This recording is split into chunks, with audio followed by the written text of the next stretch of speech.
Affaire conclue, la vie des objets s'intéresse aujourd'hui à une paire de cassolettes qui, grâce à Sabine, n'auront plus rien d'obsolète. Revenons sur l'expertise de ces objets. Ces paires de pots couverts en marbre datent plutôt de la fin du 19e, mais sont inspirées du style Louis XVI, qui est donc le style de la fin de la deuxième partie du 18e siècle. En revanche, même s'ils sont de style, ils ont une très belle présence. C'est vraiment de la grande décoration. Ça va dans tous les châteaux, ça va aussi dans les intérieurs 19e. Donc c'est vraiment assez commercial, mine de rien, cette paire de pots couverts. Et en termes d'estimation, je vais donner 500 € d'estimation pour la paire. Cette paire de cassolettes a donné envie à la plupart de nos marchands en salle des ventes. Et c'est Adeline, notre acheteuse suisse, qui a finalement réussi à conclure cette affaire. Affaire conclue à 700 €. Je suis ravie et je me réjouis de réfléchir avec mon artisan à la création qu'on va faire avec cette pépite. Et c'est en Suisse, à Étoile, dans l'atelier de Sabine, que ces cassolettes sont allées trouver une nouvelle utilité. Adeline m'a apporté cette paire de cassolettes et je vais les transformer en lampes. On va d'abord commencer par démonter, les nettoyer et percer l'intérieur pour pouvoir mettre une tige filetée et faire toute l'électrification. Et je vais créer 2 abat-jours.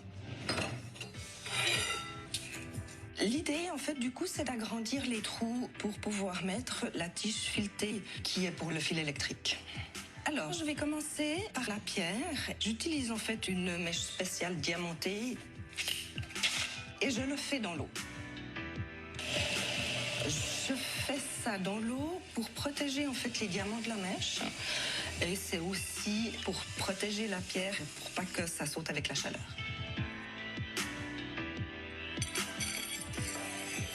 Ça bouge assez, c'est bon. Je vais m'attaquer maintenant au métal. Comme il y a déjà un trou, je peux d'entrée attaquer avec la grande mèche.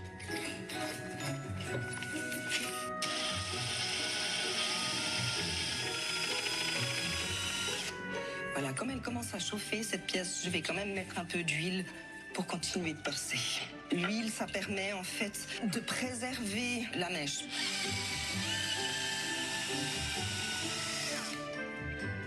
Et voilà, le trou est fait. Toutes mes pièces sont percées.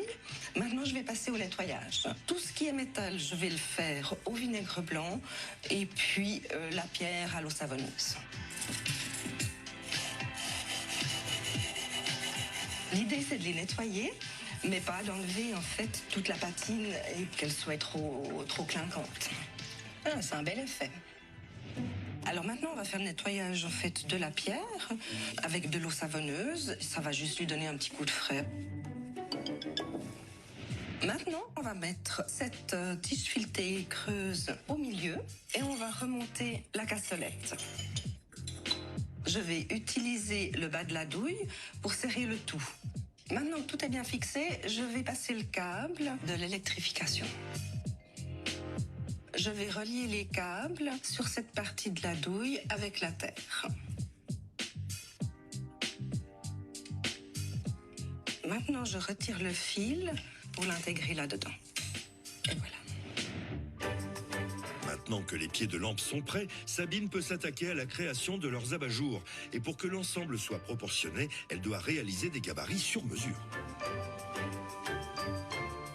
Et voilà. Ça, c'est le papier polyphane. Je vais reporter mon gabarit de mon abat-jour là-dessus et je vais le redécouper. Le papier polyphane, c'est un papier, il y a une partie qui est autocollante où on collera le tissu et l'autre partie, ce sera l'intérieur de l'abat-jour. Et c'est ce qui donne en fait la rigidité à l'abat-jour. Je vais coller mon papier polyphane sur mon tissu. Il faut que ce soit bien tendu pour pas que mon tissu fasse des plis après dessus. Là, il faut que je dessine un trait d'environ 1 cm. C'est ce qui va me permettre en fait de passer sur la carcasse de l'abat-jour. La découpe du tissu est finie. Maintenant, on va passer à la carcasse. Pour ça, je mets du scotch double face tout autour et après, on va délicatement le rouler. vais prendre les carcasses que je vais enrouler autour du papier polyphane. Et voilà. Maintenant, on retourne. À la base, cet outil il est pour la poterie et j'ai vu que ça allait bien pour enfiler le tissu correctement sous l'armature. La dernière étape, la pose du galon. Le galon, en fait, c'est juste une petite cordelette pour faire les finitions toutes jolies sur l'abat-jour.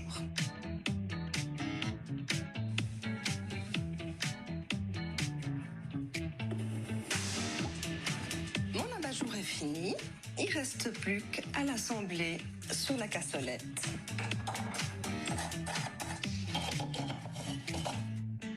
Coucou Sabine.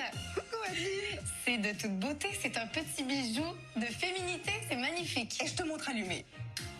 Ouais, c'est sublime. J'aime beaucoup le choix d'abat-jour rose que tu as créé, qui rappelle le violet, le rose du marbre. Ça va bien ensemble. Ouais, super, merci beaucoup.